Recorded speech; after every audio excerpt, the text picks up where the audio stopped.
BSc part second की आज की क्लास में हम अपनी पिछली क्लास से आगे बढ़ते हैं। कल हमने जो है अपनी क्लास में माध्य ऊर्जा पर हमने बात की थी। माध्य ऊर्जा E bar is equal to हमने फाइंड आउट किया था kT² del by del T log of Z के रूप में। इसके बाद हमने उसका जो है प्रतिमोल कुल ऊर्जा को फाइंड आउट किया था, जहां हम उसको अवगाद्रो संख्या n के साथ मल्टीप्लाई कर देते हैं।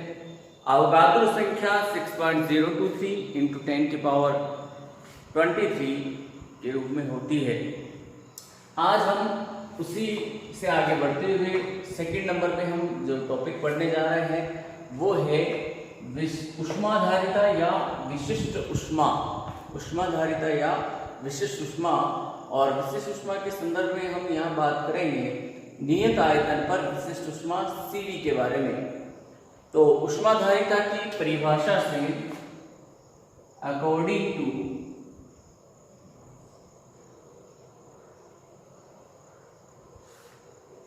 ऊष्माधारिता की परिभाषा के अकॉर्डिंग हम बात करते हैं कि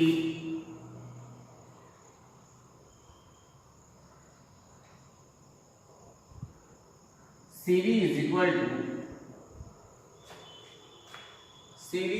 इक्वल टू हमारे पास जो पद होता है डेल बाई नियत आयतन के कंडीशन में डेल बाई डेल टी, इस तरह से del by del T E bar, और ई बार यहाँ पर हमने माध्य ऊर्जा ली है और जो नियत रखा है वो है V आयतन, ये कांस्टेंट है, ये यहाँ हमने इसको कांस्टेंट लिया है नियत आयतन पर विशिष्ट ऊष्मा की बात। और यदि n मोल की बात करें, प्रति मोल की बात करें, तो प्रति मोल विशिष्ट ऊष्मा के लिए हम इसको n अवगाद्रो संख्या के साथ मल्टीप्लाई कर देंगे। तो Cv is equal to n del E bar upon del T V। इसको देते हैं हम इक्वेशन नंबर फर्स्ट। और चूंकि हम जानते हैं वी नो दैट जो हमारे पास माध्य ऊर्जा है ई बार, वो हमने कल फाइंड आउट की थी minus del by upon del beta के रूप में। हम इसको लेकर के चल रहे हैं log of Z, equation number 2। E bar is equal to minus del by del beta log of Z के रूप में हम इसको लेकर के चल रहे हैं। ये हमने लिया इक्वेशन नंबर 2। इक्वेशन नंबर 1 और इक्वेशन नंबर 2 के according from equation 1 and 2 Cv is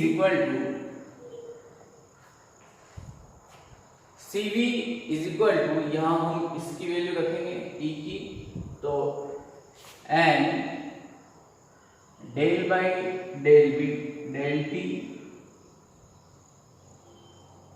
E bar की वैल्यू रखेंगे यहां से, तो माइनस का डेल बाई डेल बीटा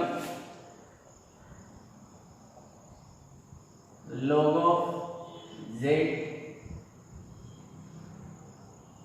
इस तरह से यहाँ ये पद आएगा। V कांस्टेंट है यहाँ पर। इस तरह से हमें ये इक्वेशन यहाँ फाइंड आउट होती है। इसको हम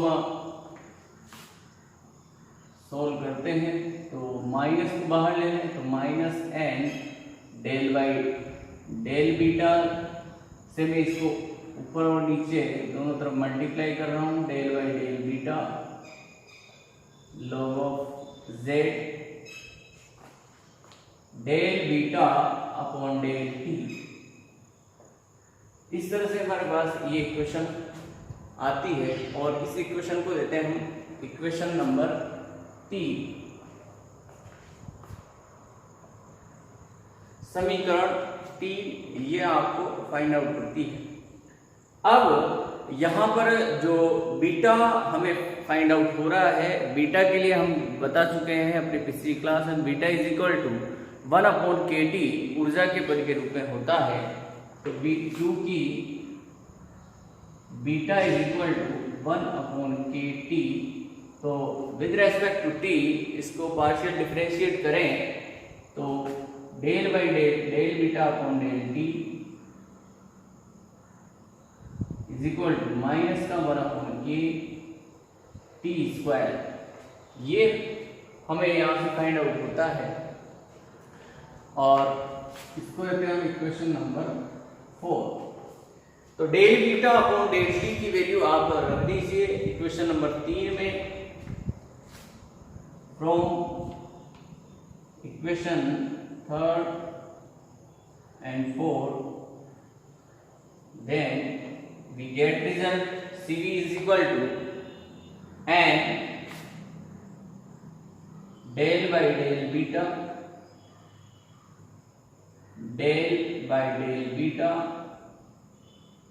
log of z 1/kT square. तो जब हम इसको पूरा सोल्व करते हैं तो आपको जो लास्ट रिजल्ट फाइंड आउट होगा वो इस तरह से फाइंड आउट होता है। CV is equal to n divide by KT square del square upon del beta square log of z के रूप में हमें ये रिजल्ट फाइंड आउट होता है। तो ये आपकी कहलाएगी ऊष्माधारिता या विशिष्ट ऊष्मा, और इसको लेते हैं हम इक्वेशन नंबर 5। तो CV इज इक्वल टू जो ऊष्माधारिता या विशिष्ट ऊष्मा जो हमें फाइंड आउट होगी वो होगी n divide by KT square del square upon del beta square log of z के रूप में। तो इससे आगे हम अब अगले टॉपिक पे बात करते हैं। Number 3, entropy. एंट्रोपी भी एक प्रकार की ऊर्जा होती है। नंबर 3 हम बात करते हैं एंट्रोपी।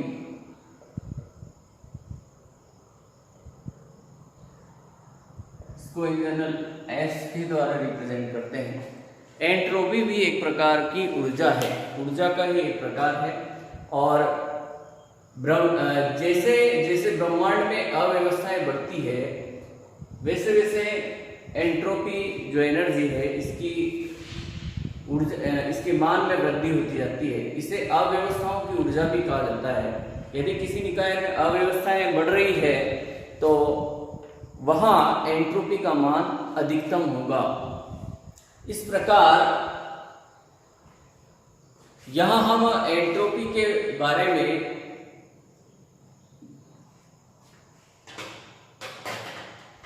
जो है माध्य ऊर्जा को लेते हुए उसके संदर्भ में बात करेंगे। बाकी हम एंट्रोपी, एंथैल्पी, हेल्महोल्ट्ज मुक्त ऊर्जा, गिब्स मुक्त ऊर्जा, इनके बारे में हम अपनी जो नेक्स्ट यूनिट हम लेंगे वहाँ इन पर विस्तृत चर्चा करेंगे। इनके फॉर्मूले कैसे डेवलप होते हैं वहाँ इनके बारे में हम विस्तृत रूप में चर्चा करेंगे। अभी हम जो है उन फॉर्मूलों को, इनके जो फॉर्मूले हैं उनका डायरेक्ट उपयोग करेंगे। यहाँ पर उन पर हम ज़्यादा डिस्कस नहीं करेंगे, उन फॉर्मूलों को हम डिराइव करेंगे अपनी नेक्स्ट यूनिट में। तो एंट्रोपी के लिए माध्य ऊर्जा से संबंधित एंट्रोपी के लिए हम बात करें तो माना जो ऊर्जा परास हम ले रहे हैं E व E प्लस DE के मध्य जो अभिगम्य अवस्थाएं हैं उनकी संख्या हम ले रहे हैं ओमेगा E के रूप में। ऊर्जा परास E व E प्लस DE के मध्य जो हम अभिगम्य अवस्थाओं की संख्या ले रहे हैं वो है ओमेगा E के रूप में लेकर के चल रहे हैं। इस परास में स्थित ये जो हम ई प्लस डी की जो परास ले रहे हैं, इस परास के मध्य जो अवस्थाओं के लिए संवितरण फलन है, इस संवितरण फलन का मान इस प्रकार से है, ऊर्जा परास ई व ई प्लस डी के मध्य संवितरण फलन। संवितरण फलन हमने अपनी पिछली क्लास में भी जाना था, कैसे लिखेंगे। तो यहाँ इसका जो संवितरण फलन होगा ओमेगा ई की पावर माइनस बीटा ई के रूप में होता है।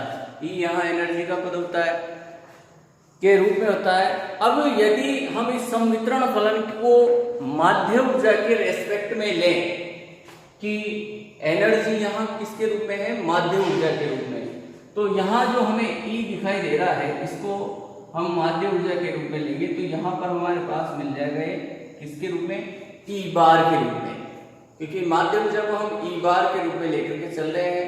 तो इस स्थिति में जो माध्य ऊर्जा के जो संगत संवितरण फलन होगा वो क्या होगा, ओमेगा ई बार ई की power minus beta E bar के रूप में होगा। और इस संवितरण फलन को हम लेकर के चल रहे हैं z is equal to omega E bar E की power minus beta E bar के रूप में। अब यहाँ हम इन पदों का लॉग लेते हैं। लॉग लेने पर log of z is equal to, यहाँ इसका जब हम लॉग लेंगे तो log omega E bar plus log of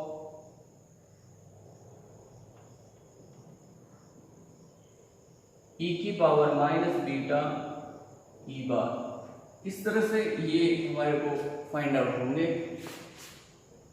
तो log of z is equal to log of omega E bar minus E की पावर, अब यहाँ जो log है, log यहाँ बेस आधार ई है और यहाँ ई की पावर माइनस बीटा ई बार है, तो आधार ई और ये बराबर होने पर ये आ जाएगा आपके पास माइनस का बीटा ई बार के रूप में, minus K beta E bar के रूप में आ जाएगा।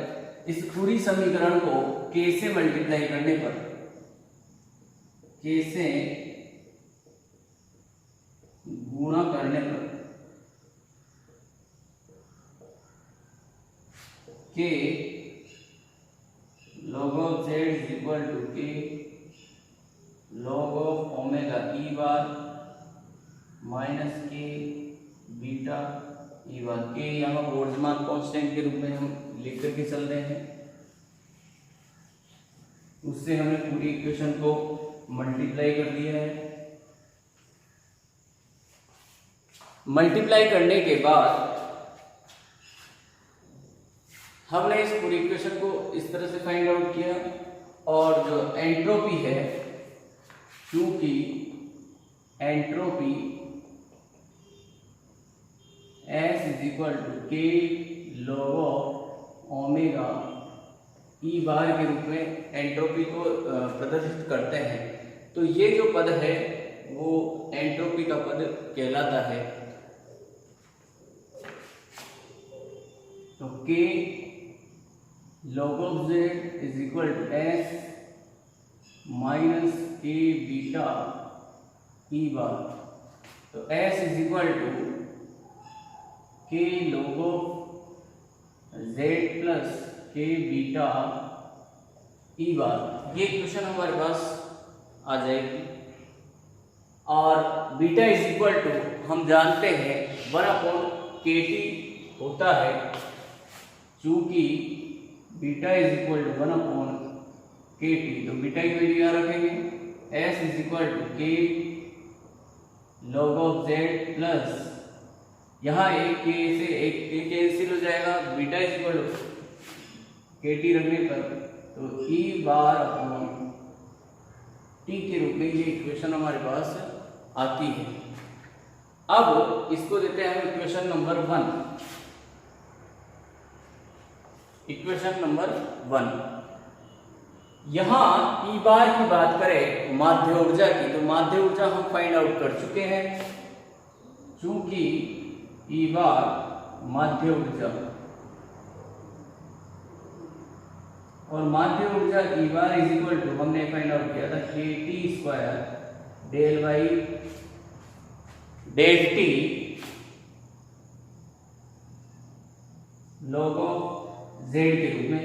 तो इस वैल्यू को हम रखेंगे इक्वेशन नंबर 1 के अंदर। इसको लेते हैं equation number 2 from equation 1 and 2 s is equal to k log of z plus, देखिए यहां से हम जब ई बार की वैल्यू रखेंगे तो एक t² से एक घात से एक घात कैंसिल हो जाएगी t की, तो यहां बनेगा आपके पास kT del by del T log of z। इस तरह से हमें जो है एक इक्वेशन मिलेगी, इसको कहते हैं हम इक्वेशन नंबर 3।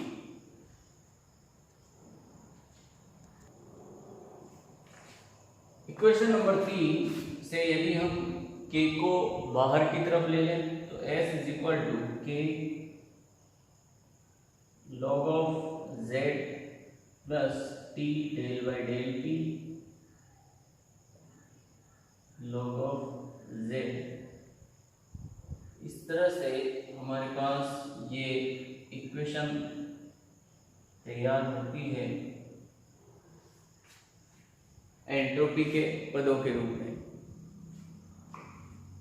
इसको लेते हैं इक्वेशन नंबर 4। तो ये माध्य ऊर्जा का उपयोग करते हुए एंट्रोपी हमें प्राप्त हुई S के रूप में। इसे इस इक्वेशन के रूप में हम फाइंड आउट करते हैं।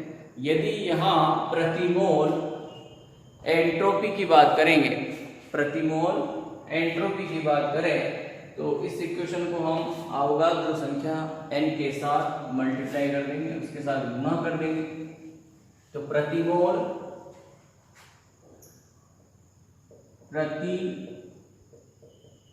मोल entropy S is equal to n k log of z plus del by del T log of z। ये प्रति मोल एंट्रोपी हमें फाइंड आउट होती है। इसके बाद हम अपने नेक्स्ट बिंदु पर चलते हैं, अगले बिंदु पर, जिसको हम पढ़ेंगे हेल्महोल्ट्ज मुक्त ऊर्जा।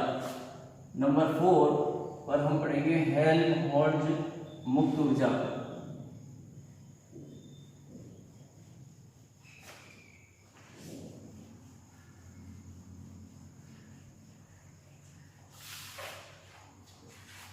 नंबर 4 हेल्महोल्ट्ज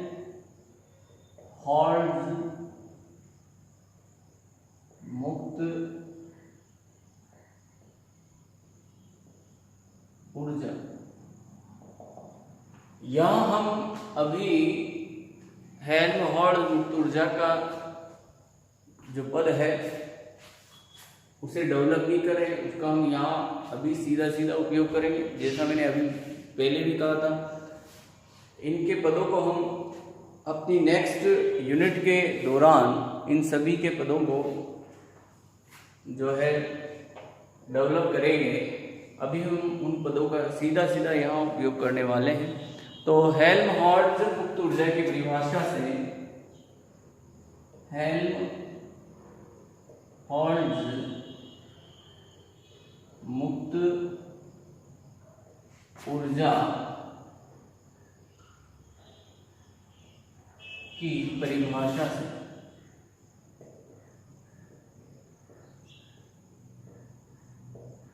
हेल्महोल्ट्ज मुक्त ऊर्जा को हम capital F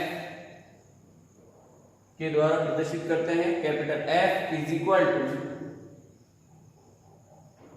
E bar minus T S. यहाँ F तो ये हेल्महोल्ट्ज मुक्त ऊर्जा, E यहाँ पर आपके माध्य ऊर्जा के रूप में, T टेम्परेचर है, S एंट्रोपी। तो इस तरह से ये पद बनता है हेल्महोल्ट्ज मुक्त ऊर्जा का।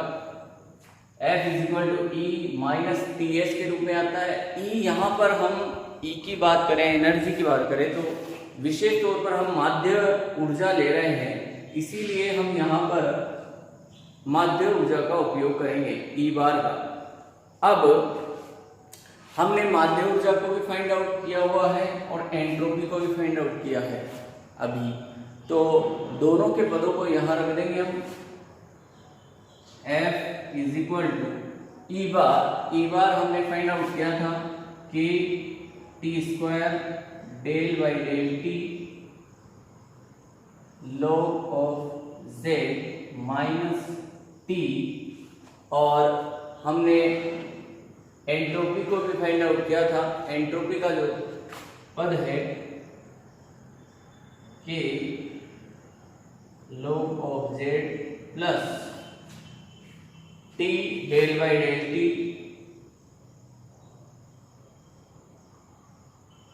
log of z cube. इस तरह से हमारे पास ये इक्वेशन हमें फाइंड आउट होती है। इस इक्वेशन को हम ओपन करते हैं, तो F is equal to K T square del by del T log of z minus K T log of z minus T K T square del by del T. इस तरह से इसको जब हम इससे मल्टीप्लाई करेंगे तो माइनस का के T square del by del T log of Z के रूप में ये इक्वेशन हमारे पास आती है।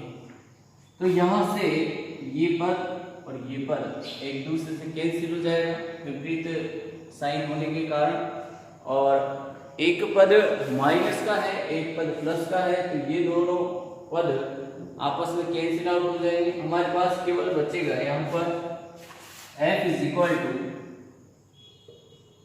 माइनस का के टी log ऑफ z। ये पद हमारे पास यहाँ रहने वाला है। और माध्य ऊर्जा के संदर्भ में यदि हम हेल्महोल्ट्ज मुक्त ऊर्जा की बात करें तो ये माध्य ऊर्जा के संदर्भ में हेल्महोल्ट्ज मुक्त ऊर्जा का पद होगा F is equal to minus का के टी log ऑफ z के रूप में। वही प्रति मोल हेल्महोल्ट्ज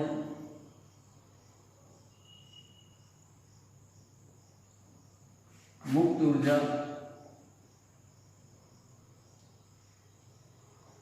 के लिए हम इसको n से मल्टीप्लाई कर देंगे, तो F is equal to minus का n K T log of z पद फाइंड आउट होता है। ये प्रति मोल हेल्महोल्ट्ज मुक्त ऊर्जा का पद। ये हम जो है माध्य ऊर्जा के संदर्भ में सारी चर्चा कर रहे हैं। एंट्रोपी की, एंथैल्पी की बात करेंगे, हेल्महोल्ट्ज मुक्त ऊर्जा की बात की। अब इसके बाद हम अब अगला जो टॉपिक ले रहे हैं इसी को आगे बढ़ाते हुए नंबर 5 पे वो लेंगे एंथैल्पी।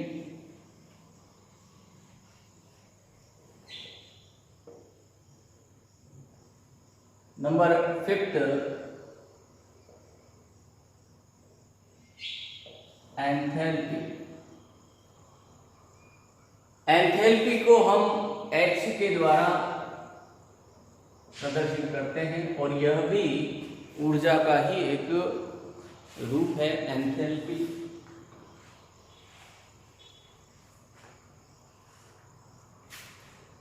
एंथैल्पी की जो परिभाषा है उसके अकॉर्डिंग एंथैल्पी की परिभाषा से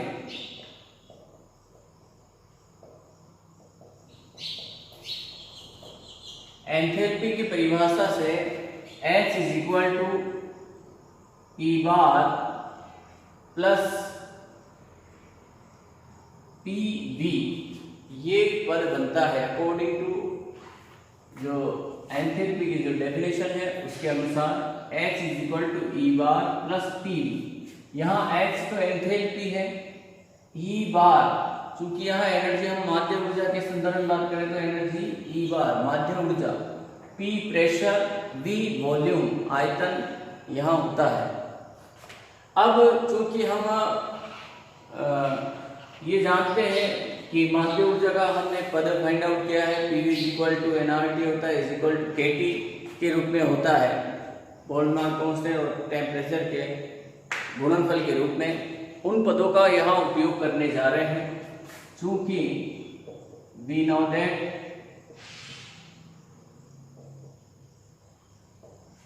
E bar is equal to, अभी हमने फाइंड आउट किया था KT square del by del T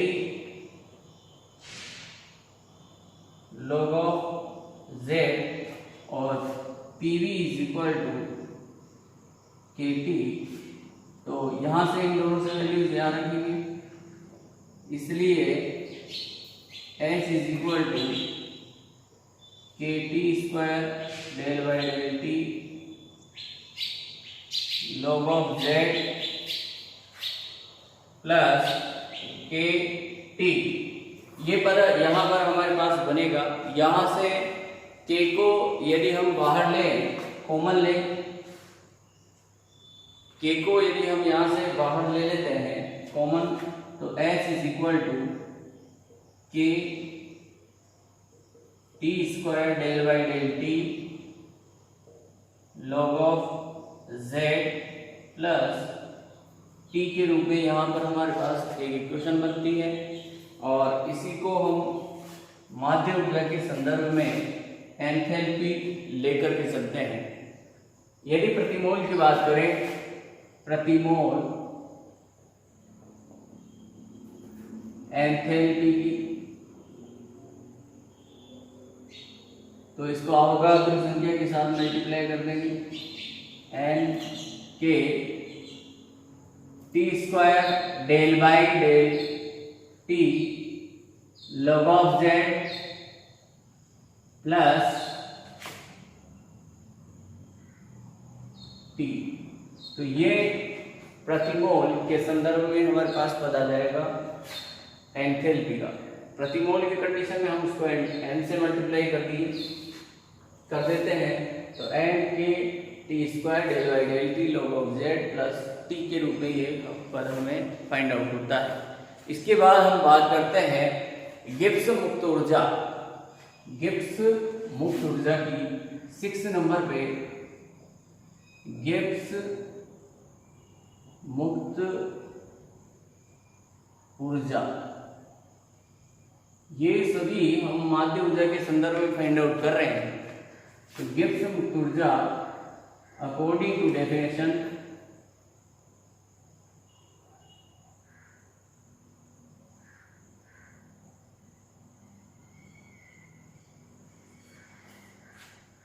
जो गिब्स मुक्त ऊर्जा होगी G is equal to E bar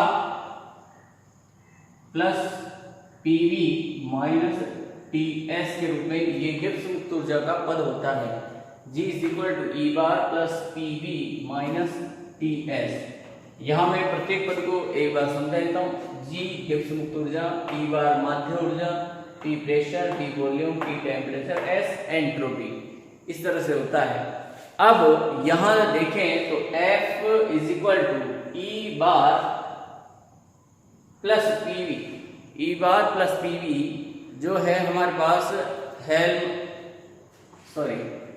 E bar minus TS, E bar minus TS, ये हेल्महोल्ट्ज मुक्त ऊर्जा का पद बनता है।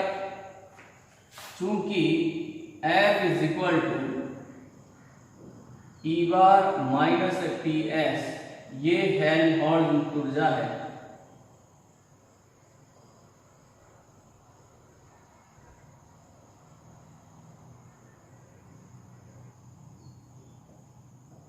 तो G is equal to F plus P, और F की जो वैल्यू हमने फाइंड आउट की थी माइनस के टी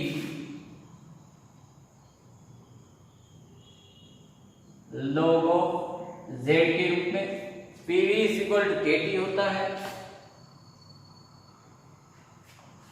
तो G इज इक्वल टू के को यदि हम बाहर लें,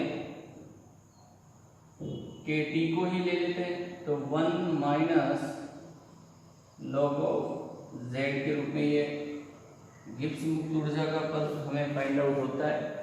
G is equal to K T 1 minus log of Z के रूप में, ये हमें फाइंड आउट होगा। यहां यदि प्रतिमोल की बात करें तो प्रतिमोल गिब्स मुक्त ऊर्जा, प्रति मोल गिब्स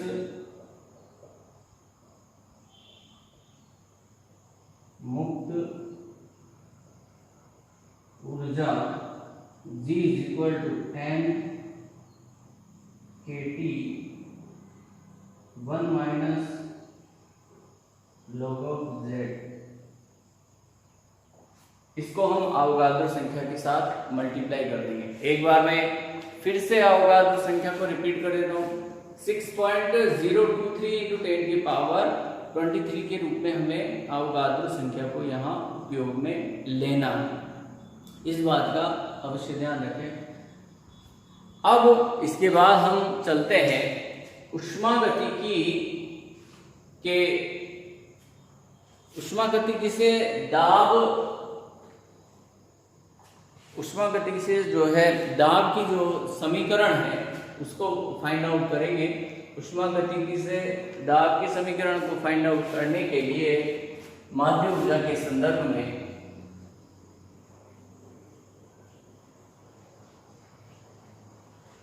तो अगला बिंदु रहेगा हमारा 7, वो है ऊष्मागतिकी के दाब समीकरण। ऊष्मा गतिकी के दाब निम्न समीकरण से प्राप्त हो। ऊष्मागतिकी से दाब के दाब नहीं, ऊष्मागतिकी से जो दाब है वो निम्न जो इक्वेशन हम लिखने जा रहे हैं उस इक्वेशन के द्वारा प्रेशर को फाइंड आउट करते हैं। तो P इज इक्वल टू, ये जो है पद हम अभी सीधा सीधा डायरेक्टली उपयोग में ले रहे हैं, इनको हम अपनी अगली यूनिट्स में जो है डिफाइन करेंगे, इनको फाइंड आउट करेंगे। तो ये होता है minus del by del V F T constant, यहां टेम्परेचर कांस्टेंट रहेगा। F जो है हमारे पास हेल्महोल्ट्ज़ मुक्त ऊर्जा है। तो P is equal to minus del by del V, और F की वैल्यू हम यहाँ रखें तो F इज इक्वल टू हमारे पास जो फाइंड आउट हमने किया था, F इज इक्वल टू होता है माइनस का के T log of Z, T constant, then P is equal to minus का डेल, और ये जो अंदर का माइनस इसको बाहर लेंगे तो माइनस माइनस प्लस, तो del by del V, del by del V, और के टी को यदि हम बाहर ले तो के टी चूंकि कांस्टेंट है तो इनको बाहर ले सकते हैं, तो del by del V log of z, ये दाब की समीकरण फाइंड आउट होती है। यदि हम प्रतिमोल की बात करें, प्रतिमोल दाब की जो समीकरण होगी P is equal to N K T del by del V log of z के रूप में है, ये हमें फाइंड आउट हो जाती है प्रतिमोल के संदर्भ में। तो प्रतिमोल के संदर्भ में हम उसको अवगाद्रो संख्या के साथ मल्टीप्लाई कर देंगे। आज की क्लास में हम यहाँ तक ही पढ़ेंगे। नेक्स्ट क्लास में हम इससे आगे का टॉपिक लेंगे आदर्श गैसों के लिए, जहाँ हम पढ़ेंगे आदर्श गैस के लिए जो है माध्य ऊर्जा, और आदर्श गैस का जो टॉपिक है आइडियल गैस वाला माध्य ऊर्जा, वहां से आपके 5 नंबर का भी प्रश्न बनता है और 10 नंबर का भी प्रश्न बनता है। और इन टॉपिक्स में से जो है आपसे आधे नंबर का क्वेश्चन भी पूछा जा सकता है, 5 नंबर का भी क्वेश्चन पूछा जा सकता है, 10 नंबर का भी क्वेश्चन पूछा जा सकता है। तो 10 नंबर का यदि क्वेश्चन पूछता है और इन पदों में से गिब्स मुक्त ऊर्जा, हेल्महोल्ट्ज मुक्त ऊर्जा, एंथैल्पी, एंट्रोपी, इनमें से आपसे जो पद पूछा गया है उसी पद को हमें वहां सॉल्व करके रिप्रेजेंट करना है अपनी कॉपी में। एक्स्ट्रा हमें नहीं करना है, जो पूछा जाए उन्हीं पदों के बारे में हमें डिस्कस करना है। अगर हम जो है वहाँ एक्स्ट्रा अगर पदों को डिफाइन करते हैं तो उसके हमें कोई एक्स्ट्रा मार्क्स मिलने वाले नहीं है। यदि आपसे गिब्स मुक्त ऊर्जा एंथैल्पी पूछी गई है तो आप उन्हीं पदों को डिफाइन करें, वहाँ एंट्रोपी या जो है अन्य पदों को डिफाइन करने का कोई मतलब नहीं रहेगा। जो प्रश्न पूछा है उसका सीधा सीधा सटीक आंसर दें। आज की क्लास में इतना ही। Thank you.